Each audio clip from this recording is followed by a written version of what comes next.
Og'iz bo'shlig'ida og'riqli, yarali, toshmalar paydo bo'ladi. Ya'ni ba'zi bolalarda immun sistemasi past bo'lsa, og'irroq klinik belgilar bilan kechadi. Ko'ksak gibi ichki a'zolar, yurak va asab tizimini zararlaydi. Assalomu alaykum. Men Tursunova Xulkarxon Rustam Hajjayevna, bolalar gematologi va kardiorematolog. Bugun sizlar bilan koksaki virus haqida gaplashamiz. Oxirgi paytda bolalar orasida tana haroratini 38-39 darajaga ko'tarilishi, umumiy holsizlik, ishtahasizlik, og'iz bo'shlig'ida og'riqli yaralar, qo'l kafti va oyoqlarda toshmalar kuzatilyapti. Bu oddiy shamollash belgisi emas, balki koksaki virusi. Koksaki virusi bu enterovirus guruhiga mansub bo'lib, bolalar orasida juda ham tez tarqalyapti. U nafaqat yengil belgilar bilan, balki og'ir asoratlarga ham olib kelishi mumkin. Bugun shu virus haqida bilib olasiz. Koksaki virusi enterovirus guruhiga mansub bo'lgan kichik RNK saqlovchi virus hisoblanadi. Uni asosan ikkita turi, koksaki A va koksaki B guruhlari farqlanadi. Koksaki A teri va shilliq qavatlarni zararlasa, koksaki B ichki a'zolar, yurak va asab tizimini zararlaydi.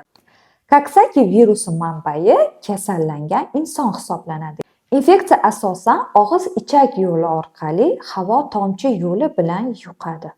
Koksaki virusi og'iz orqali organizmga kirib, ichaklarda ko'payadi va qonga so'riladi.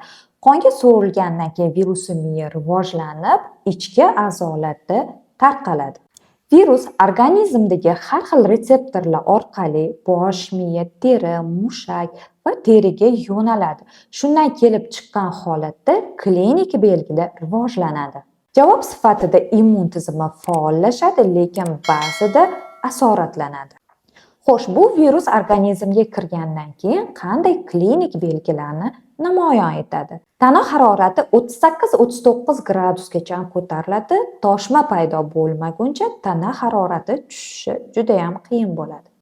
Og'iz bo'shlig'ida og'riqli, yarali, toshmalar paydo bo'ladi, ya'ni gerpoangina kuzatiladi. Og'iz bo'shlig'ida og'riqli yarali paydo bo'lganda hid kelishi ham kuzatilishi mumkin.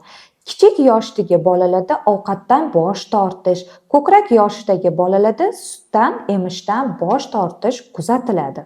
Farzandingizni qo'l kafti, oyoq kaftilarini kuzatsanglar, toshmalar paydo bo'lishi mumkin. Og'irroq holatlarda butun qo'l oyoqlarni toshmalar egallab oladi.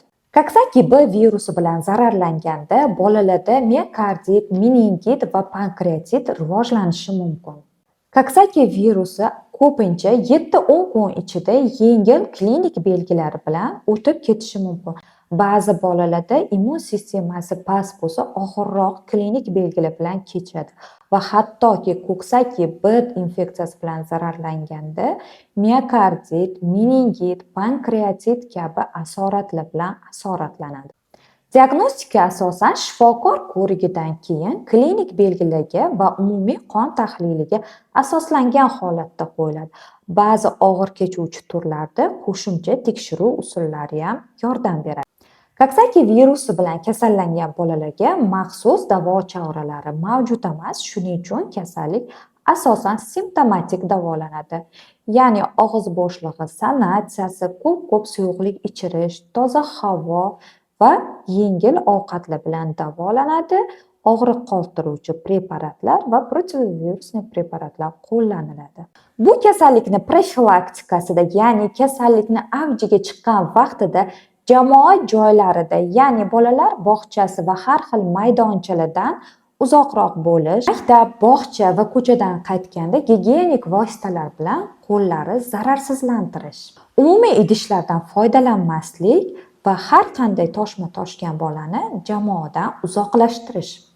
Koksaki virusi yengil kechgani bilan uni og'ir asoratlarni hisobga olgan holatda farzandingizda yuqorida keltirib o'tilgan klinik belgilarni birortasi kuzatilsa, albatta shifokorga murojaat qiling. Bugungi mavzuyimiz yuzasidan savollar tug'ilgan bo'lsa, izohlarda yozib qoldiring. Bizani kuzatib, farzandingizni sog'lom o'stiring.